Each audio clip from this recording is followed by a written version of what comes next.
Karena sekarang ini kan sudah darurat guru, diangkatlah menjadi ASN, menjadi aspirasi yang datang dari guru-guru. Problematika guru itu kan dari dulu ya kita ingin ada data yang betul-betul bisa mengakomodir para tenaga pendidik ini, terutama ya guru-guru yang honorer atau statusnya P3 sekarang P3K ada paruh waktu segala macam. DPR sudah sampaikan ke pemerintah beberapa kali jangan sampai hak-haknya mereka itu ya tidak diafirmasi.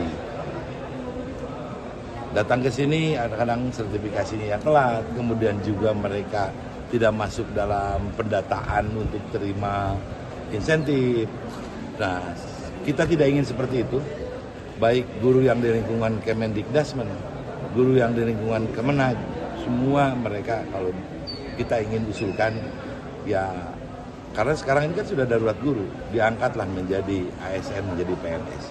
Karena kalau polemik sekarang P3K, daerahnya udah nggak punya duit, mau gajinya dari mana? DPR menginginkan ya kalau pemerintah kuat ya secara bertahap angkatlah menjadi ASN sehingga statusnya ada kejelasan untuk para guru ini tenaga pendidik di negara kita supaya betul-betul mereka dengan syarat tadi mau ditempatkan di daerah manapun atau ditempatkan di wilayah manapun, kalau sudah menjadi ASN menjadi abdi negara.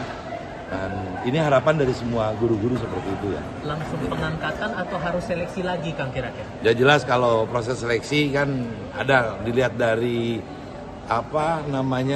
data sertifikasi mereka ya yang setiap diupdate setiap tahunnya. Mereka kan melakukan pelaporan sudah berapa tahun jadi guru.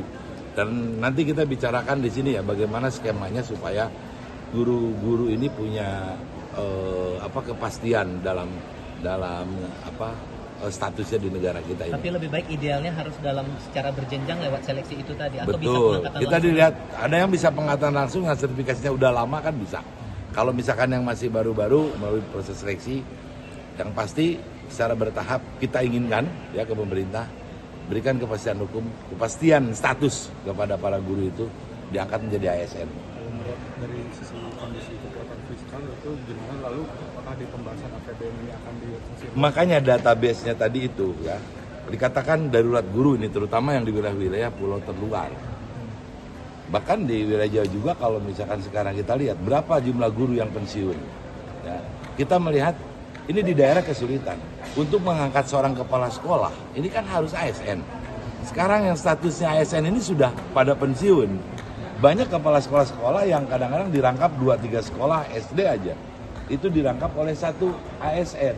Karena mencari ASN ini sekarang udah susah. Sekarang statusnya P3K, apalagi ya kalau paruh waktu nggak bisa. Nah ini problem kan yang harus disikapi oleh pemerintah ya. Makanya tadi ya database yang harus bisa dihitung jadi beban fiskal atau enggak itu tergantung database-nya nanti yang dikelola oleh Kemendikdasmen dengan Kemenag. Pak Kang Ucup terkait dengan homeless media kan sebenarnya sekarang lagi ramai. Kalau dari pimpinan Bapak sendiri harapannya seperti apa sih Kang, bagaimana homeless media ini bekerja? Ya, homeless media ini tetap tidak lepas daripada aturan kode etik jurnalistiknya ya. Harus emang ada batasan juga, tidak keinginan untuk menyampaikan ke publik tanpa verifikasi dari sumber ya atau dari kejadian yang pada saat itu. Ini kan penting ada batasan-batasan juga untuk para pegiat homeless media. Kemudian juga jangan sampai ya kadang-kadang ini tumbuh subur dijadikan satu alat oleh sekelompok orang yang menginginkan misalkan untuk homeless media ini menjadi bahkan lebih menjurusnya ke sana menjadi buzzer atau menjadi alat speakernya. Nah, tapi kita senang bagaimana keterbukaan, kemudian juga kreativitas yang dibikin oleh para homeless media ini, yang pasti tetap harus mengikuti juga tata aturan kode etik jurnalistik yang ada di negara kita ya. Nah, ini virusnya beda dengan COVID, ini sudah lama ada. Ya, sejak tahun 2000-an di Indonesia sudah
Jadi nanti saya balikin ke sini ya. Tapi yang hantavirus itu kemarin udah ada press conference penuh dari Kementerian Kesehatan.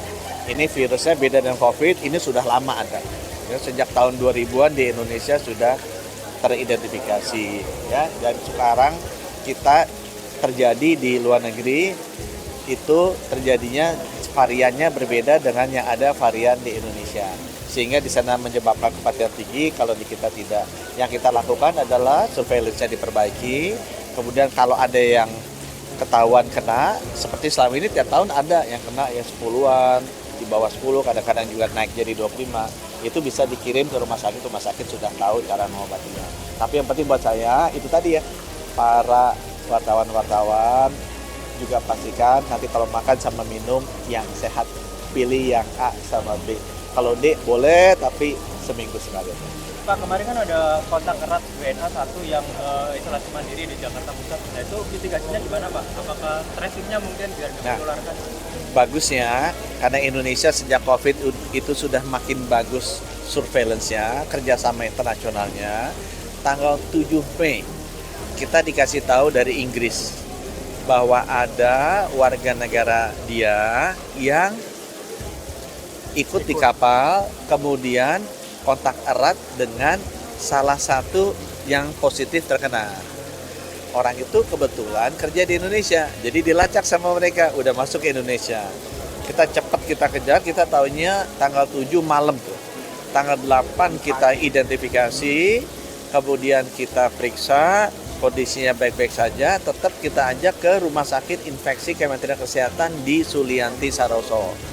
Kemudian kita tes secara komprehensif semua, yang bersangkutan bersih, cuma sampai sekarang kita masih minta dia stay dulu di isolasi, supaya dalam masa inkubasi, teman-teman masih ingat kan, COVID itu begitu masuk, ada masanya dia kan, inkubasi, kita mau lihat apakah benar-benar bersih apa enggak.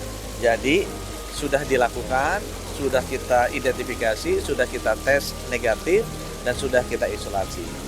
Antisipasi dari pemerintah seperti apa, Pak? Terus himbauan ke masyarakat untuk tidak panik mungkin ada, Pak? Ya.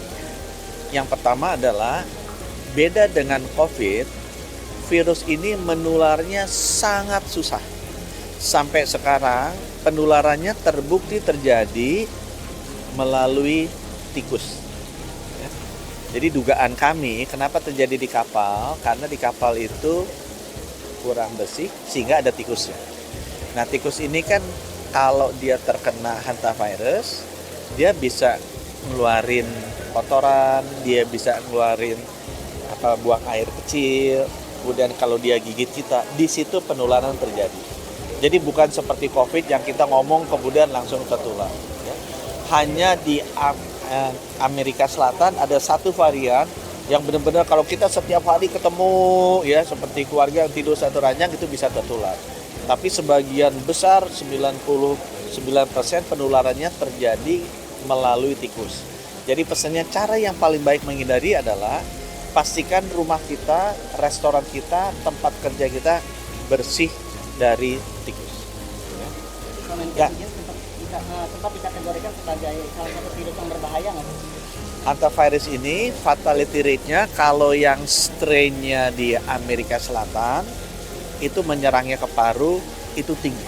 Fatality rate-nya mungkin sekitar 50-60%-an ya.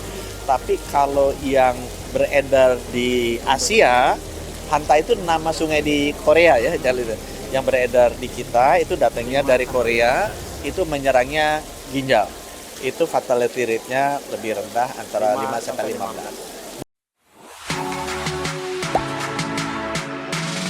Gak sempet baca? Dengerin aja, klik icon text to speech di okezone.com.